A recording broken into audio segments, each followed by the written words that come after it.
Days turned into weeks, yet the movement did not fade.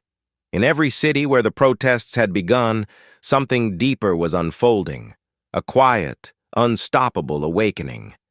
What started as grief was transforming into purpose. The relatives of the flotilla crew were no longer just victims of tragedy. They had become living symbols of resistance. One of them, a young woman named Lena, had been a child when her father boarded one of those ships. She remembered watching him pack, remembered his gentle smile as he promised to bring back stories of hope. He never returned. But now, years later, she stood at the microphone before a roaring crowd in Berlin, her voice steady, her father's photograph clutched to her chest. "My father believed that helping others was not a choice. It was our duty," she said, her eyes scanning the crowd.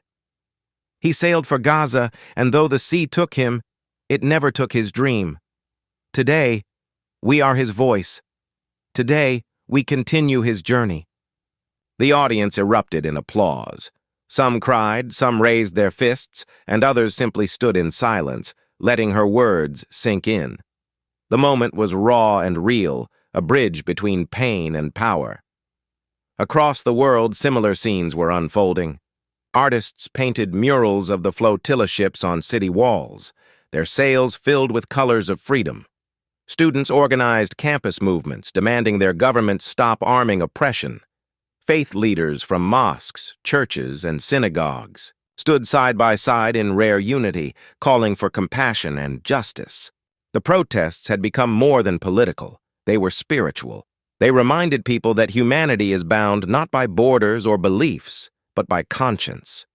In Gaza itself, word of these global demonstrations reached the families trapped inside. Through shaky internet connections and broken radio signals, they heard that people across oceans were chanting their name, carrying their pain, refusing to forget them. Mothers smiled through tears. Children, for a moment, felt less alone. One Gazan teacher recorded a message that soon went viral. "To the families of the flotilla, we see you. We thank you. Your courage gives us strength. Your pain reminds us we are not invisible. You carried bread and medicine for us once, and now you carry our voice." It was more than a message. It was a spark. Governments began to take notice. News outlets that had once ignored Gaza were now airing footage of worldwide marches. Politicians were questioned, debates reignited. The silence that had once smothered the issue was cracking open. And amidst it all, the flotilla began quietly. An ordinary morning in cities across the world, but beneath the calm surface, a storm of grief, determination, and defiance was building. Families who had once kissed their loved ones goodbye as they set sail for Gaza now walked the streets again, this time not toward the sea but toward justice. They carried pictures of sons, daughters, brothers, and fathers who had sailed on the Gaza flotilla, a mission meant to break the blockade and deliver hope to a trapped people. For many of them, the pain never faded. The sea had taken their loved ones, but it hadn't taken their courage. Now, as Gaza faces renewed bombardment and international outrage grows, these families have found their voices again. From London to Istanbul, from Paris to New York, crowds gather in solidarity, chanting, marching, and waving Palestinian flags high against the wind. Among them are the faces of those who know the price of resistance more deeply than most. They remember the night when the flotilla set sail, boats filled not with weapons but with aid, food, and medicine. Ordinary people, teachers, doctors, activists, risking everything to deliver humanity to a place cut off from the world. The mission ended in blood and chaos, the headlines filled with accusations, denials, and silence. But for the families, the story didn't end there. It became their lifelong fight, a promise to speak when their loved ones could not. Now, years later, that same spirit has returned to the streets. The banners are old, but the message is timeless. Freedom for Gaza, justice for Palestine, dignity for those who cannot defend themselves. The relatives march with tears in their eyes and determination in their hearts. Around them, strangers become allies. Young and old, Muslim and Christian, Arab and European, all bound by a single belief, that no people should live under siege. In the chants, you can hear both pain and pride. Pain for the lives lost at sea and in the bombings that followed. Pride in standing up, refusing to be silent while the world turns its eyes away. For many of the flotilla families, these protests are not just political, they are personal. Every poster held high is a memory, every flag waved is a heartbeat, every shout is a cry of love for those they lost. As night falls, candles are lit, their flickering lights reflecting in the eyes of mothers who will never see their sons again.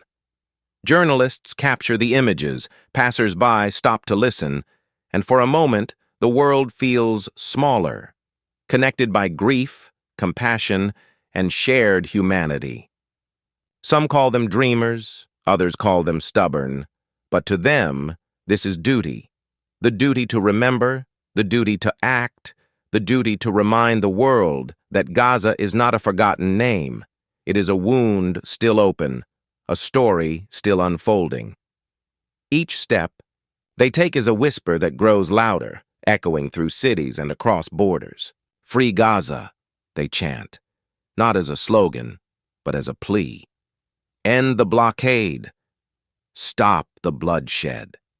Their words rise like waves, and perhaps somewhere their voices reach the shores of Gaza itself, a message carried not by ships this time, but by solidarity.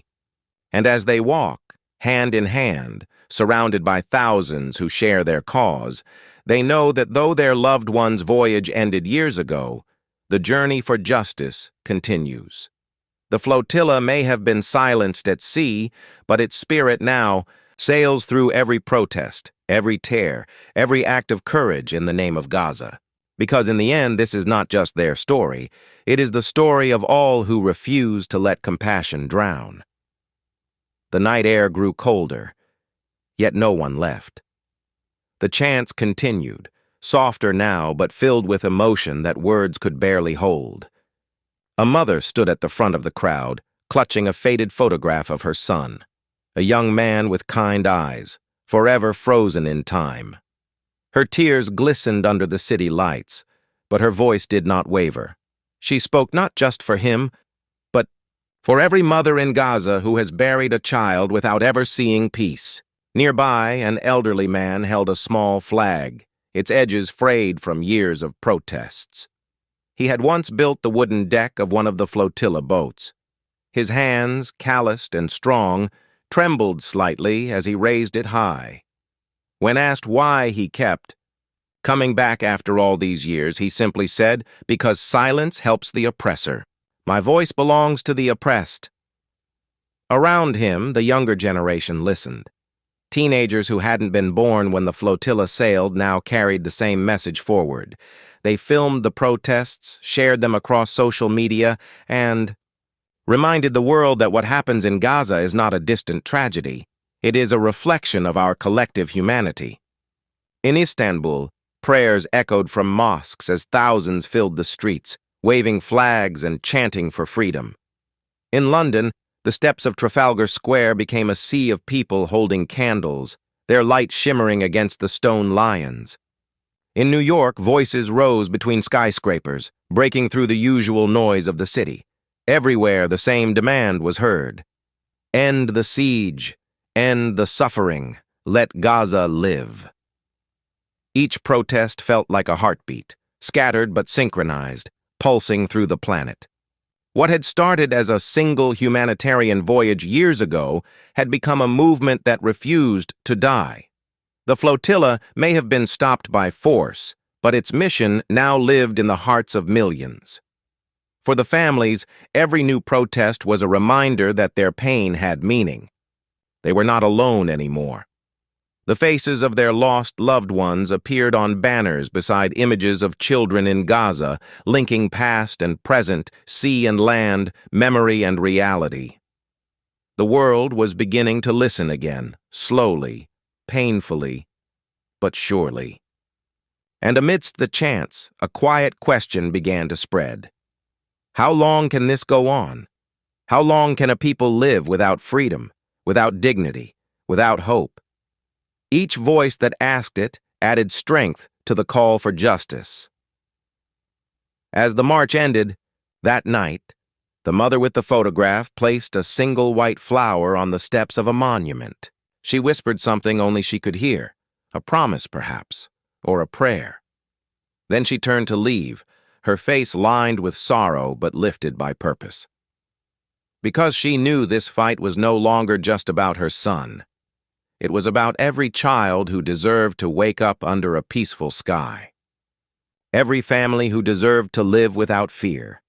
Every nation that still believed compassion was stronger than cruelty. And so, as the world watched and the crowds dispersed, a powerful truth lingered in the air, one that no bullet or blockade could erase. You can silence a ship,